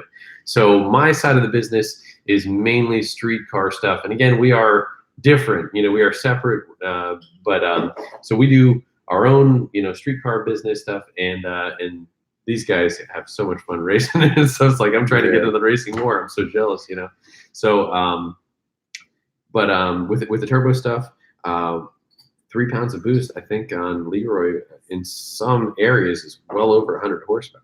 Yeah. So I mean, again, those turbos are freaking awesome. They're really, really, really efficient. They have a pretty broad area of their efficiency island. So it's So kind of tying into what you were just talking about, somebody asked turbo or LSA or towing. Well, it's a good question. More bottom end torque with the blower. Yeah. One thing that I'm going to coin, and I'm going to put this into my one-liners. You hear it now, hear it first. There's no replacement for positive displacement. Coin it, write it down. There's no replacement for positive displacement. There's nothing that's as responsive. The immediate bottom end torque is so gratifying, and he's absolutely right. Turbos are freaking awesome. They really are the best power adder. Are they for every application? Absolutely not. Absolutely not. So. No. With a blower, with towing, you want the torque. Torque moves the object. Horsepower keeps it moving. Theoretically, is something that drag racers look at a lot. So if you have a blower making more bottom end torque on a vehicle, it can theoretically move that weight sooner than a turbo car. You're not waiting on the power to come in or all that stuff. So if I was building a tow truck, it'd have a blower on it. Ray Powell, thank you, man. I didn't. I think you wrote your name down on the box that Cooper gave. Thank you so much. That is awesome. We're going to try and work that in at one point or another. We got the light bar. We got the siren. We got the controller. That is going to be so much fun to be able to have those things on there. And man, I wish I could legally just I wish I could legally just go down to the Gandy racing spot and just make them like scatter like roaches that you turn the lights on. That would be so awesome. And chasing me with that, freaking 140 mile an hour quarter mile car, just chasing out everything. Nobody would ever have bail money ready for that. For the guy impersonating an officer is not. I know. I just wish you could get. Man, I wish you could have a cop use my car. Maybe we could do that, and I can just go for a ride along with that. Oh man. I got a buddy that's a sheriff. We'll have to look into that. We'll have to look into that. Fine, but you're going to jail if it's any other way. Yeah, because police can take a car and like commandeer the car. There's got to be a way. There's got to be a way. No, I'm not going to jail. Okay, I'm not. Can you guys rehire this retired police car for a day? Yeah, she's a little tired, but oh man, I don't know if. Okay, so I would probably just as soon have somebody fix the tranny in the Caprice. And I'm not going to spray it. I had I'm not going to 2 power adder it. Again, it doesn't match the budget. The car's a 10-1 car with the junky shifting thing. No, it's got 9s in it. It's got it. Now, I'm not going to give up that quickly here. It's got it in it. And so it is what it is. So somebody said turbo or pro charger here. Look, okay, you give them an example of one thing, and I'm going to give them another example here. On the turbo versus pro charger? Sure. Well, it depends on more what they're trying to do. I mean, the problem with pro chargers and blowers is they create heat. Turbos don't. So it depends on like what you're trying to do with a turbo application over a pro charger application. They both make really good power. One makes more bottom end torque. One makes more peak horsepower. Mm-hmm. So, Well, I mean, I'm a fan of both. anytime you compress gas, you're going to create heat. Yeah. But I think that the efficiencies of the turbo are just superior. Yeah, it's just one of those things. Depends on what you're trying to build. Like certain builds can deal with the pro charger being better than a turbo. Okay. That's your final answer. I'm neutral on this one. Okay. I can't take one or the other. All right. So look, Nitrous. yeah, nitrous. Nitrous always. Yeah. Okay, so somebody's asking me a similar question the other day, and I was like, look, each one has its application and why. And I was like, you know what, a C5 or a C6 works really good with a centrifugal supercharger because they're either limited on the tire or their suspension isn't totally set up such that like the C601 for some crazy reason seems to be the exception. It makes more torque and it makes more bottom end response and it actually hooks, which is like mind-boggling. Yeah. However, you know, if you stick that same or a centrifugal on a Z06, the Z06 like wheel hops and does all sorts of other junk and whatever. Gets unhappy. However, okay, so the C5 and C6 just freaking work with a centrifugal. I mean, they're limited on the tire. They're limited on how big they can put of a tire on there. The suspension is not as good as some of the Slate model, like the Magna Relogical shocks and all that other junk. But they just work. And I've been in some really, really, really fast ones that they're able to just shed enough bottom end torque that they make this crazy top end number but they're able to plant the tire. Put it down. And it just works, man. So in that application, and we're talking about a 3,200 pound car or less, with a medium-sized tire, I think that this centrifugal supercharger, like a Pro Charger or the other competition that would be an A&A kit, just freaking works, man. So to me, that's good, but it matches the application. Now, if we're talking about a diesel truck, there's no other choice. You have to turbo it. They're turbo to begin with. And that's because they make immediate response. They don't really rev, but they get the torque up what it needs to be. So again, matches the application. As he said, it's true, totally correct. Is one more reliable than the other? Yeah. Turbos are less hard on parts, like long term. When you have a blower, there's a lot of strain on pulleys and belts and the crank and stuff like that. Yeah. Let's see, a couple other things. Sketchy, we're glad you're watching, man. Hope you make it safe, home safe, brother. That's pretty cool, man. Congratulations on the 8s, man. I actually have my hat signed by him. Oh yeah, Liam's right here. He's got your hat or his hat signed. Oh, sorry, just rolled him right in the head. Sketchy Vert SS, right there, man. He's super proud to wear it. Very cool, man. Don't forget to follow his YouTube channel. Tell people that. Oh yeah. So you guys also gotta check out Sketchy's YouTube channel. He just ran his best time. Got to check it out. The video. It's going to be a good one. Yeah. All right. Let's see here. Somebody asked, what is a great way to bring an 80s EFI system into the modern day? Well, LS engine management. A lot of people are doing it. It's the way to go. Depends on what it is. And actually, you can use LS engine management. I've done it on, I think, even V6 cars. Not that I want to do that, but I have done it. So the engine management with HP tuners works incredibly well. HP tuners make some very nice and easy, very usable software. Definitely works well. Turbos have to spool later than a Pro Charger. Yes and no. Let's talk about one other thing here that is commonly an issue with. I say an issue, but let's just say it's commonly overlooked as an issue as to why it would create a lag is the fact that people put really large plumbing on turbo stuff, much larger than typically what needs to be used. So I saw a diesel truck, for example, the other day at Cletus and Cars. It was gorgeous, absolutely gorgeous, but the plumbing was large. And I was willing to bet, thinking about it afterwards, instead of being a 4-inch charge pipe or a 3.5-inch charge pipe, let's just say it was a 2.5-inch charge pipe, because coming from the turbo was like a 2.5-inch charge pipe. You keep that all small all the way from the intercooler and then back again. If you think about, say, a 3.5-inch charge pipe over the space of, well, I mean, you're going to probably have 5 feet to the intercooler and maybe 3 feet, coming from. It adds up, and so that takes a long time for that to build boost. And I did it on my Tahoe. I actually had a 5.3 piece of junk Tahoe, and I tried to stay away from the Duramax as long as I possibly could. Caused my wife and family much stress, agony, and gnashing of teeth trying to stay away from a Duramax. But okay, so I did put a turbo on that. I made everything really, really small all the way through, and it worked fantastic. It had full spool, full boost at like 1,800 RPM. I built a poor man's diesel. Problem was it had a 460 in it, and I smoked it in probably like a week or something, right after I put the turbo on it. I also had a T3 turbo, which is a little way too small for that because I had estimated small, too much, yeah.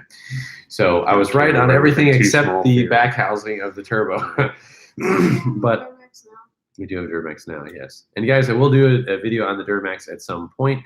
We're gonna wash it for that. I have to watch it for that. Yeah, it is such a filthy, dirty girl. So, James, a lot of people want to know why you haven't changed the axles. Why you keep going back to the same one. It's a work in progress.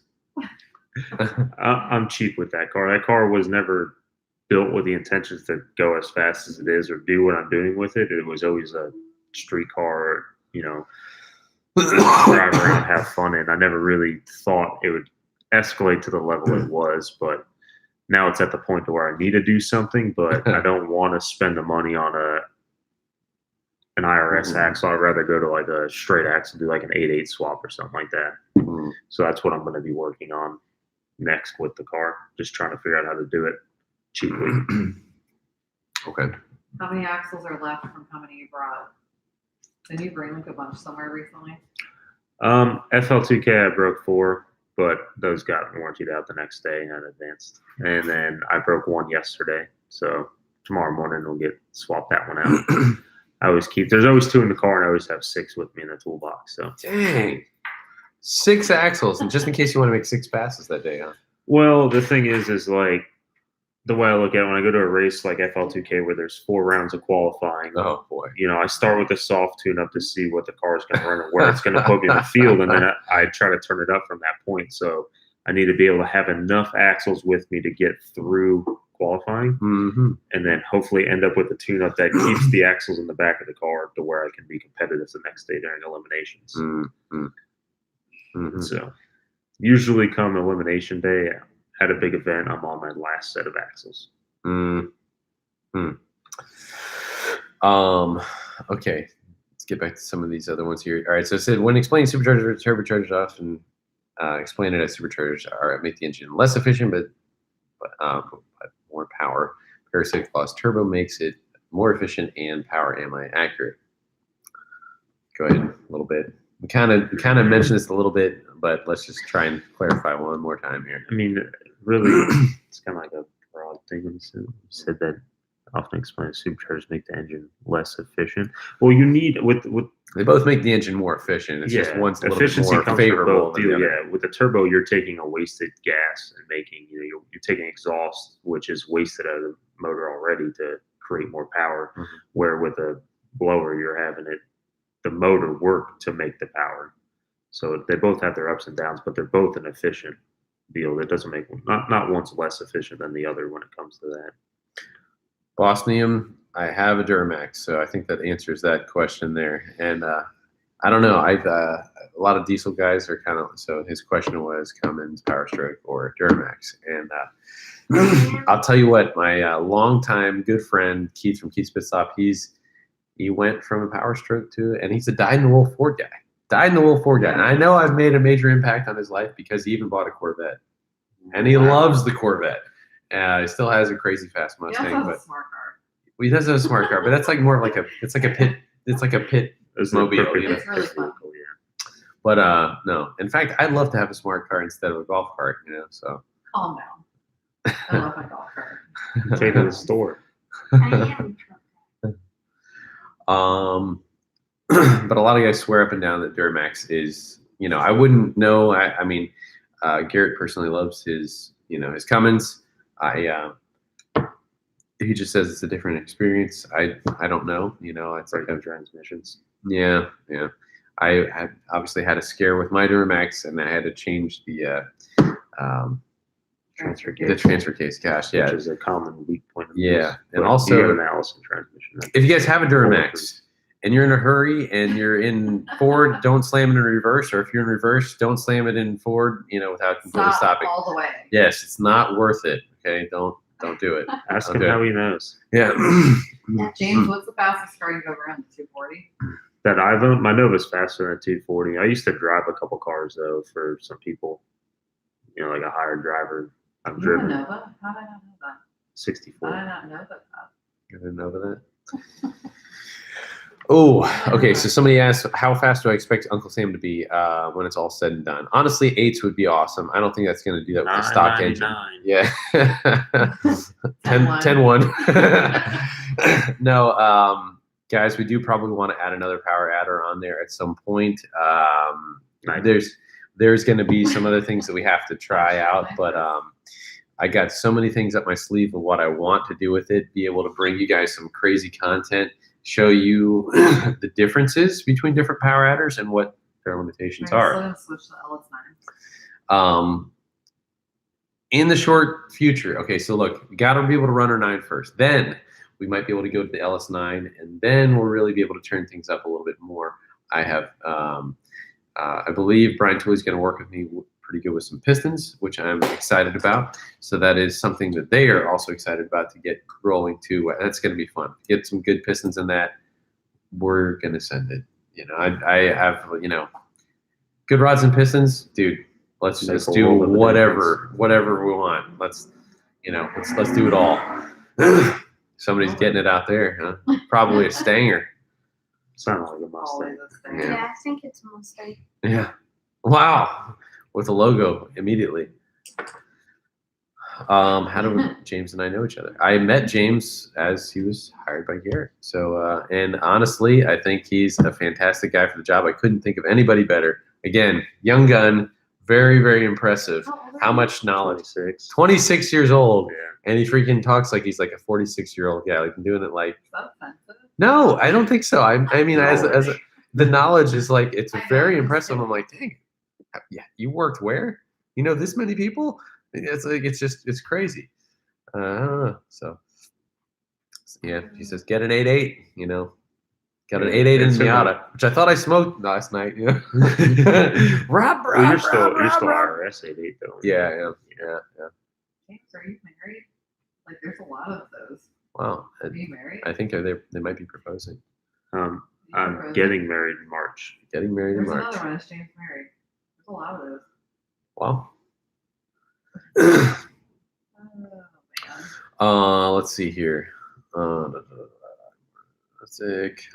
you think is the cheapest way to go? Fast on mostly stock components with basic power adder. Jordan Glassman. Okay. Just like there's no replacement for positive displacement, the original quote, the original cliches, there's no replacement for displacement.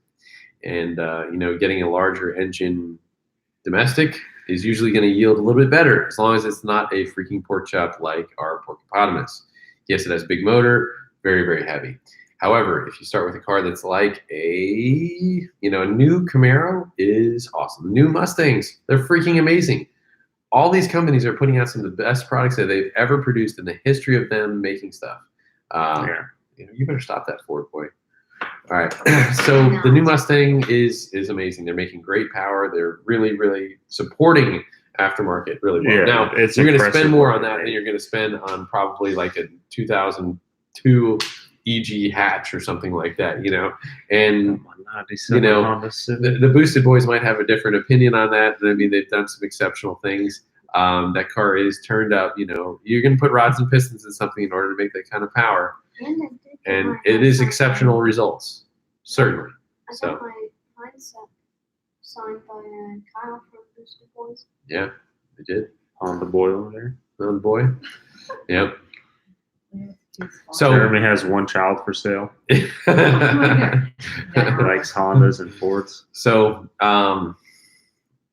you know, I would always side with the domestic on the on pretty much the especially out of the gate. You know, I think that you're going to have a tremendous advantage with small amount of money on something like that. I mean, you take a late model Camaro, you do intake exhaust, and either E85, some bolt-ons and whatever. You can have a low 12, high 11 second car. Hell of a lot of fun. It's a decent place to be. Torque Pretty soon is you- more fun than torque steer. So Yeah, torque is more fun than torque steer. Dude, I'm going to steal that. That's good. Torque is more fun than torque you can steer. use it. Full permission. I've been authorized to use it. Oh, man. Just add a turbo to the I knew supercharger. that was coming. That comment right there. Speed Factory's deal. Their Civic is very impressive. It did go mid sevens at over 200, and I was there to see it in person in Maryland. But you got to take in consideration that car is purpose built and it's completely billet, and it back half's really strong because that's where the only place they can apply the power is. Yeah. That little motor was working, but it also took them 100 pounds of boost. 101 pounds of boost, and 100 pounds of boost. and 150 150 shot of nitrous and 101 pounds of boost with a billet block, billet rods, billet heads. Yeah, 101 pounds on that pass. 250 mile an hour is no joke. But guys, that's not a street car. That's not even close. That's not even close. In order to get that kind of car, to it's a recreate that it's kind a of car, purpose-built you're race going to car. have 100 grand. I don't care what you say. You're going to have 100 grand. Oh, in third and fourth gear is when they apply all the power. I mean, it's Yeah. going. It's almost 50 picking mile up. an hour, It's right? in the back half. Yeah. Yeah, 56 miles an hour. in the back half. 56 miles an hour in the second eighth mile. I mean, you're That's taking like a car. unheard of. You're taking a car that's going like a 1.460 foot. That, Yeah, that's junk for what it Yeah. is. For a 7.4, I mean, that's junk. Like, how you ran a 1.4 and ran a 7.4? How the hell did you do that? You know, 101 Yeah. pounds of boost 101 pounds. Yeah. Oh, okay. and some nitrous. Oh, you pulled the 101 boost card. Yeah. Okay. Well, geez. Shut the gates. Yeah. Dude. Jeremy, was your passenger eating a hamburger during the burnout? Oh man. Ah, darn it. So all right, I'll let a little bit of this out here. How does someone Unfortunately, the video is not going to come out the way that I wanted it to. I was going to do a burnout. The whole reason for doing the burnout competition with the Miata is that I was going to issue a challenge to a friend and customer of mine. I was like, we're going to pop the tires or you're going to eat 2 hamburgers, whatever comes first, and then we're going to stop. And unfortunately, at the last second, they were like, He no, threw you up his can't run. hamburger. Yeah. Yeah. No, you can't have a passenger in there. I mean, he signed the waiver and everything. I was just so disappointed, man. I was like, ah, we really had a good thing going. I mean, I even bought the hamburgers. You didn't get to do it at all? You No. never finished telling me that. No, we were going to do it. It's just There's unfortunate. another good one up there. They were asking your opinion if my burnout was better than Bruce's. Dude, I didn't really get to see yours, but Bruce's was James is wicked. They Mine was the definitely better. the thing is I just did that for you guys I mean, as the fans. I was not a part of the competition. It was like it was an exhibition There's no way you run can be part of mid. it. Yeah, I Like, can't. That's just unfair. Yeah, I can't go in there and do a burnout like that and then I win. That just doesn't work like that. So I did that for you guys. That was for the fans. Yeah, I will say that Bruce's burnout was Was pretty it? sick. His was epic. I mean, Until- okay, the fire and the flames and stuff. So I mean, you guys got to see that. I mean, I'm pretty sure like Cletus is gonna have that. I don't know if he even has a video out yet today. I'm sure Bruce will post one. as But well. I mean, it was wicked. He had a hell of a burnout. There's some Yeah. flames and fire. Even he stuck it in the. He made a little He- contact there. yeah, too, he so- intentionally wanted to wall tap the diesel truck, and it turned into like a wall smack. Wall smack. Yeah, I mean, he came in pretty hot from what I had. I didn't get He to see. entered. I a little didn't hot. see it. I That's saw the just it. flame from the trailer Yeah, grow yeah. 10 feet above the crowd. I was like, oh, yeah, it was pretty awesome. It was pretty awesome. I mean, I said, hey, look, I didn't see all of them, but I was like, I thought you could be a contender for the win. So, what was that? A Galaxy? yeah, it was a Galaxy 6 PT 500. or is a Cummins with engine? Yeah, in it, it? actually had a full size. It had 12 valve Cummins in it. Dude, it was freaking It had nuts. 5.9 man. Cummins in a whole Yeah, Galaxy I think it was four-door. pretty. It was a boat. He almost hit the wall unintentionally a couple times. Didn't At you what point take do you it need a into the cage wall? in the Capri? Didn't you take it into What's the that? wall? At what point do you need a cage in the He Capri? should have one in there now. Yeah, technically, I'm supposed to have a I'm cage. feeling in like the you should Caprice. have Yeah. one. I mean, it feels quick, but I don't know. 140-mile-an-hour car. I know it Yeah. sounds stupid, from guys that have been in wrecks and stuff like that, but man, Is it worth the risk? I don't know. Really? To me, it doesn't seem like, Safety. yeah.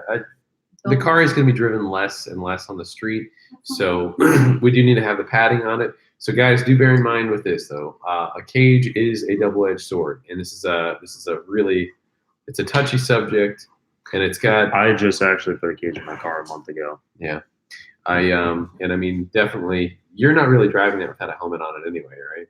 No, I've always had a helmet on, Yeah. 5-point harness and all Well, that right. stuff. What I'm saying is that you're not going to drive the car pretty much unless you have a helmet on, right?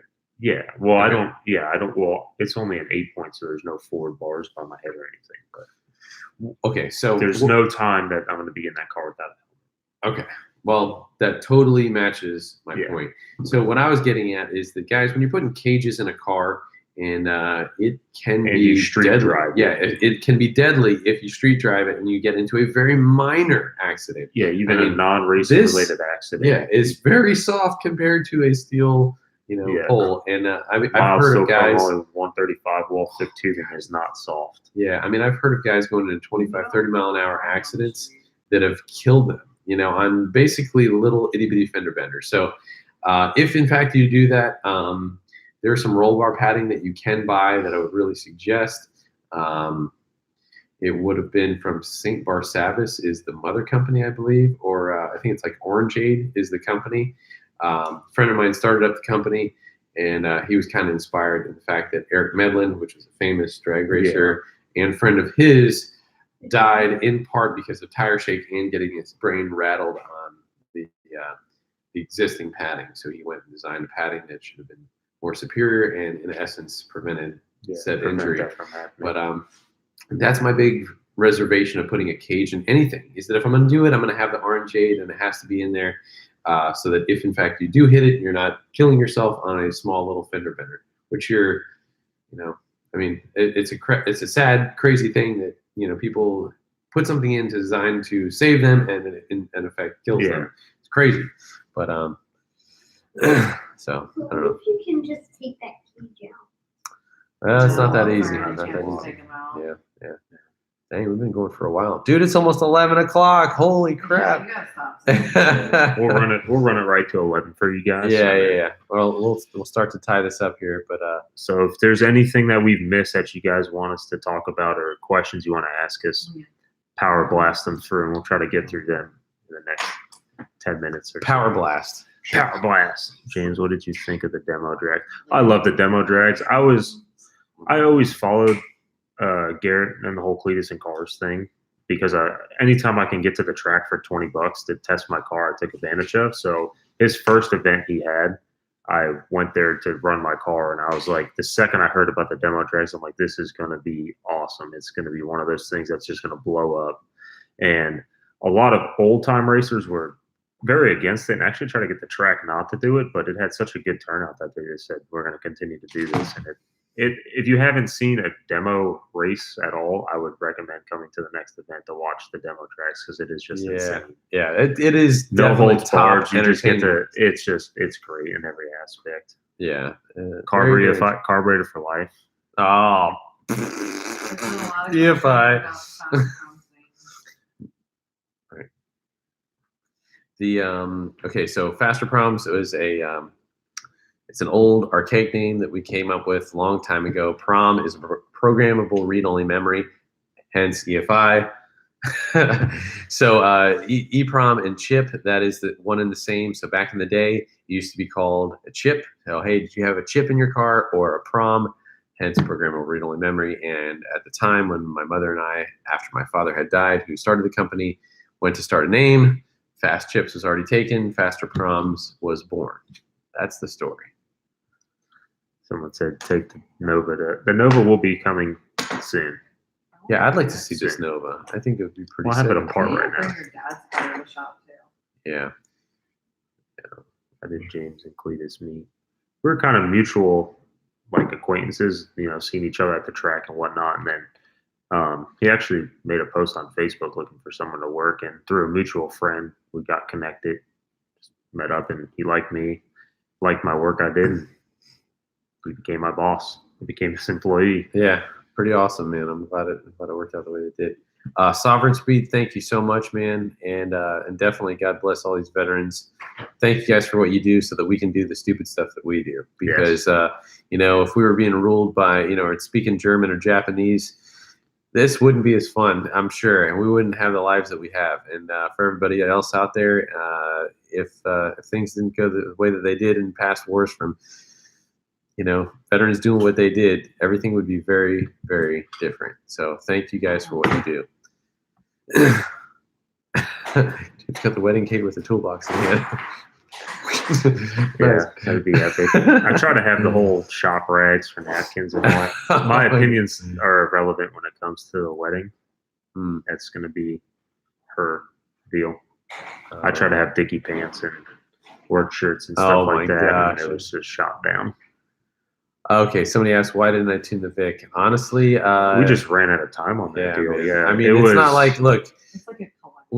Jeremy will be tuning the Crown Yeah, Vic. It's not going to happen. We just there's so much stuff that gets crunched up, and I mean, in the automotive industry, and he could tell you, it's like, dude, sometimes just stuff doesn't go right, and it's like you think. And I even had a customer show up at 3:00, and I thought I was going to be able to tune some stuff. I didn't get done with that car until about 12:30 at night, and I mean, oh my gosh, we were planning on going to the track Thursday, and we were trying to get it done before then. And that meme about the one broken 10mm bolt is, taking a 30-minute job into an all-day ordeal thing.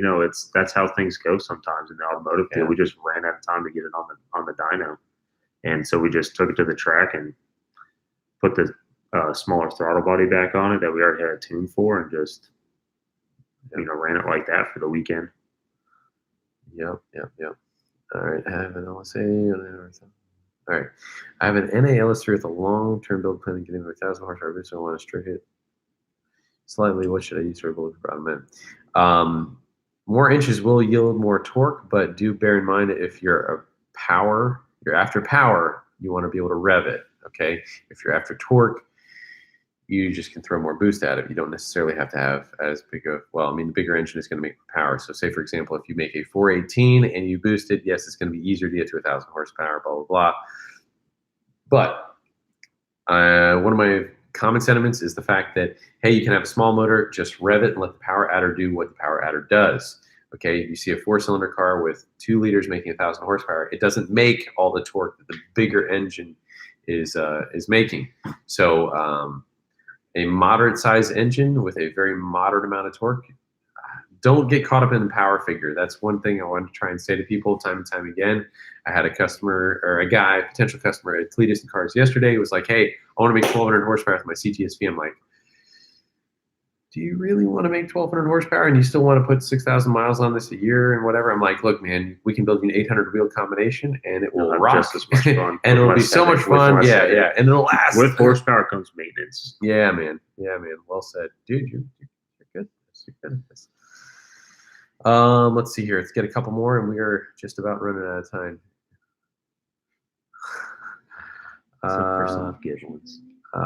James Wise, the 408. I think Cooper eventually did get over the Tahoe. No, I was Cooper saying about his Tahoe.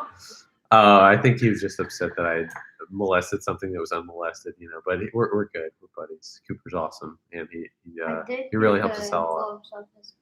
Oh yeah. The comment about the 4060. The 4060 is not a junk transmission, but like every moving part, it has its limitations. It's just very limited to power. I mean, I've had cars with 4L60s in them handle 450, 500 horsepower and live. And then I've had cars with, 600 horsepower that don't make it, 5 passes down the track before it blows apart the transmission. I mean, there's nothing really wrong with them. They're just not the best for high horsepower. 2 more quick ones. I like these 2 right here. James, will you ever change the gears on the 240 to run quarter mile? Well, when I go to the 8.8, I'll have the option to just change the gear in the rear end. Right now, the 240 differentials don't have but low gear ratios. so I don't have the option to really change the gear, being a stock diff. Good question. How strong are the quick change rear ends?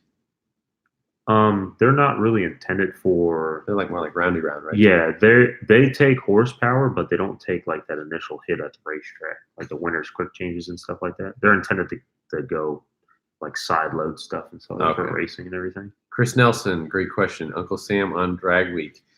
Very possibly.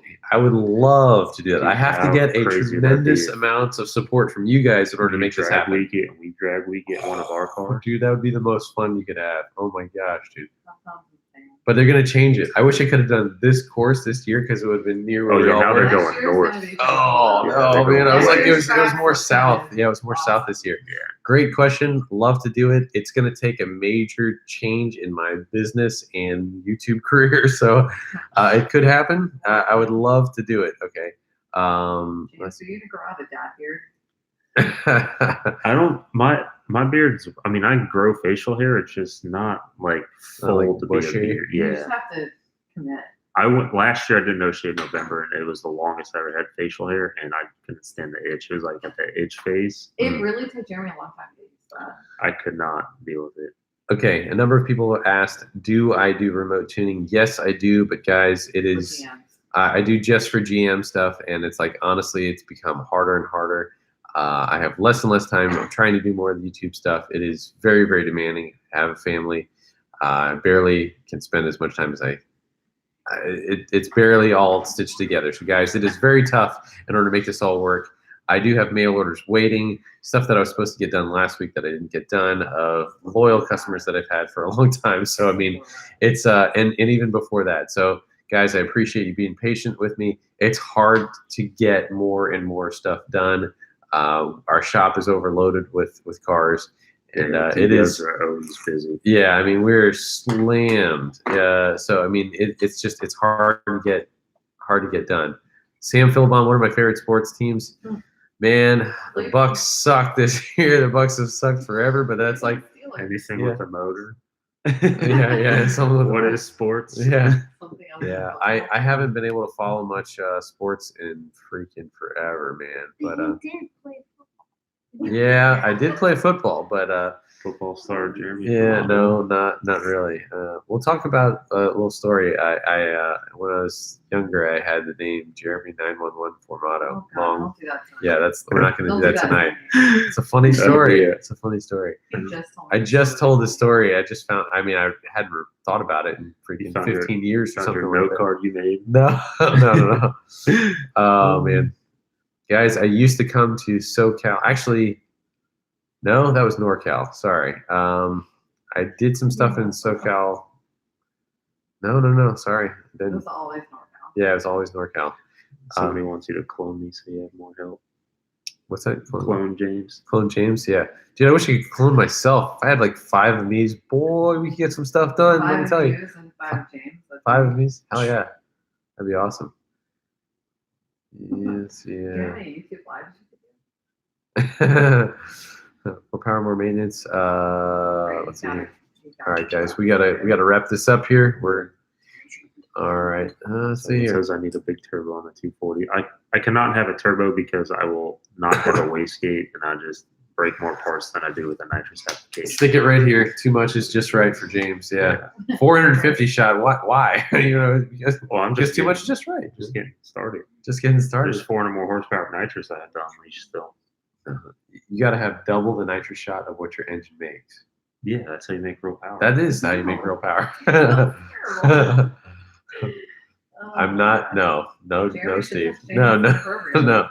Do it. James, get the toolbox. All right. On that note, it's time to end. Thank guys. you guys for watching. I mean, that was fun. Yeah, that's cool, man. Big This is a record time. We had a record amount of viewers, record amount of time, because that's a long time, boy.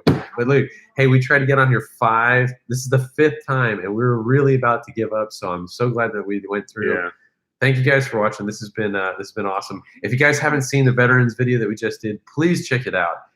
It's really, really good. I almost cried in it. You know, it was pretty awesome. So still have the coin. Where was that at? Did we take the coin back? Oh yeah.